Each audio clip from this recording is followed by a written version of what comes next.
It's recording. We're on. Well, welcome to the presidential debate. My name is Giacomo Amazon. I will be your moderator for this debate. The rules for this debate are each speaker will have up to 3 minutes to state their position, and then he or she will have up to 1 minute for rebuttal. I'd like to introduce our panelists today. On the right, Maria Franca, who represents the Republican position. In the middle, Maria Figueredo, who represents the Libertarian point of view. And on the left, Erika Ventura, who represents the Democrat point of view. The topic today is gun control. So I will open the debate by asking the Republican candidate, Maria Franca, the following question. On average, 12,000 people are killed by guns each year. Do you think this is an issue for American society? And if so, should Congress pass laws limiting or banning the purchase of firearms? Thanks for the introduction, Mr. Amazon. In my opinion, the gun control law mustn't be approved because the guns protect people in a violent world.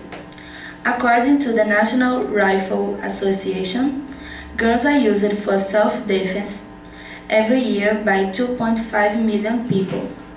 The police cannot protect everyone all the time, so 61% of men and 56% of women say that if the gun control law be approved, it will make more difficult to protect their homes. Finally, 48% of convicted criminals affirms that they avoided to committing a crime when they knew the victim was armed. And the Second Amendment of the United States Constitution protects the right of keep and bear arms. Would you go against the Constitution? The government cannot impose the gun control law on its citizens because they need a way of protecting themselves. Thank you. Thank you, Maria. Now for the Democratic candidate's point of view, Erika. Thank you, Mr. Amazon. I do believe there is a problem and gun control is necessary in the US. According to the Washington Post, the American population has almost 9 guns per 100 people. But even with this high number, the rate of gun suicides and mass shooting is increasing every single day. According to a Vox research, there were more than 500,000 deaths caused by guns in the last 13 years. And the number of deaths caused by guns exceeds the number of deaths caused by AIDS, drugs, Iraq and Afghanistan wars, and terrorism combined. So it's possible to clearly see that there is a gun problem in the US. The best way to solve this problem is by raising taxes. It would not hamper people from having their rights guaranteed, but by the Second Amendment, but would hinder the ownership of too many guns. Another way to reduce the number of deaths and accidents is by making the purchase harder, asking for a license and courses that prove that this person is qualified to use firearms. Limiting the type of guns is also necessary. No one needs a semi-automatic gun, but you can legally buy and own one in the United States. Thank you, Erika. Now, finally, for the Libertarian point of view, Maria Figueredo. Thank you for introducing me, Mr. Amazon. Gun control is a set of laws that regulates the sale, possession, and manufacture of guns. These guns provide security and safety for the society. However, according to the Second Amendment, the law which defends individual rights, the government cannot prevent citizens to defend themselves and their property. It is not its responsibility to control who is buying firearms. In this case, gun control is not a government issue. Also, according to the FBI, the total number of people who's buying guns illegally in 2014 was 2,800. And the number of individuals registered that is not allowed to buy guns for some particular reasons, such as fugitive from justice, addicted mentally, or convicted for a crime, punishable for more than a year, was approximately 2,000. So, this proves that no matter what the government says, if it allows or not, people will buy them anyway. So my point is, should the government invest more in the criminal justice system? Should the government punish those who use the gun to kill and hurt people? Yes, they should. Of course they should. This is their role, protect all citizens. However, the government cannot stop someone from buying something that will protect them or their property. It's not even allowed by law. Moreover, what you do is your business and not a government issue. Also, another average just proves that no matter what the government says, they will buy it. So, according to the map of police officers of the United States, only 3% of black people who was killed by policemen had no guns, and 90% of them had guns and were killed by police and was fighting with them. So, that's it. Thank you, Maria. Now you have 1 minute for your first rebuttal. Maria Franca, I agree with you in many aspects. However, you say the government definitely should not have guns control.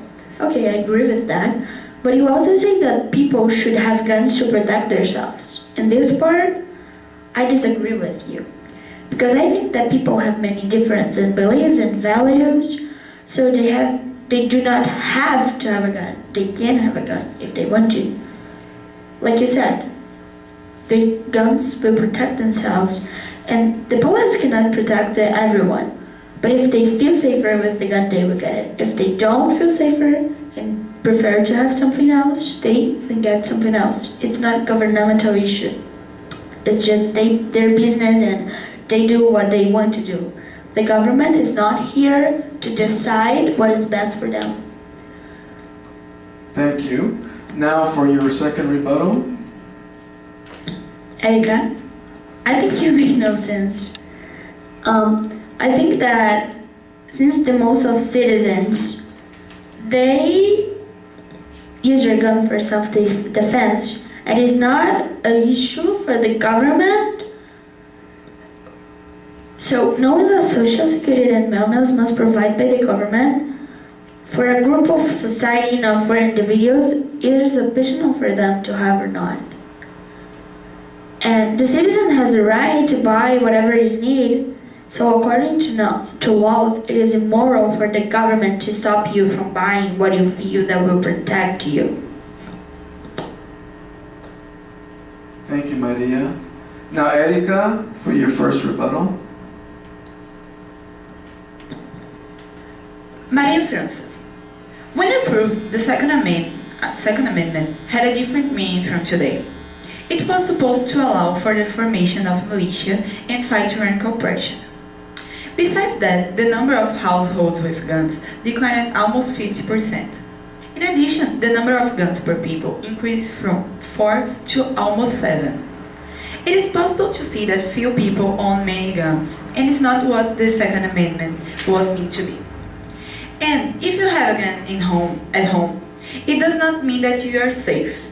For example, it's proven by Mayors Against Illegal Guns that women who live in a house with guns have 500% more chance of dying during a domestic fight. Besides that, less than 1% of the victims defend themselves with guns during violent crimes. So it's possible to see that owning a gun does not mean safety. Thank you, Erika. Now for your second rebuttal. Maria Figueredo, individuals' rights should not prevail over collective well-being. According to the Center for Disease and Control, 92 people are killed every day with guns, when almost 100 lives are ended earlier than they should, and almost 100 families are deeply affected in a matter of seconds. Every single day, this requires some government intervention. Besides that, a Stanford Law School study stated that 1.4 million guns were stolen from American homes between 2005 and 2010 and used for crimes later. So limiting access to guns would also decrease the number of illegal guns. Thank you, Erika. Now for the Republican rebuttal, Maria Franca. About what you said, Erika. The injured deaths caused by guns are crimes, and who killed these people were criminals. The law do not apply to criminals, because if someone wants to commit a murder, will do this with or not a gun. Anyway, Maria Figueredo, the government can close their eyes to what people do or not with the guns. So a weapons registration is the best option for everyone because it provides the right of protect themselves and provides the government a way of judging the crimes committed by the guns. Thank you. Thank you all. And this now concludes this round of the provincial debates.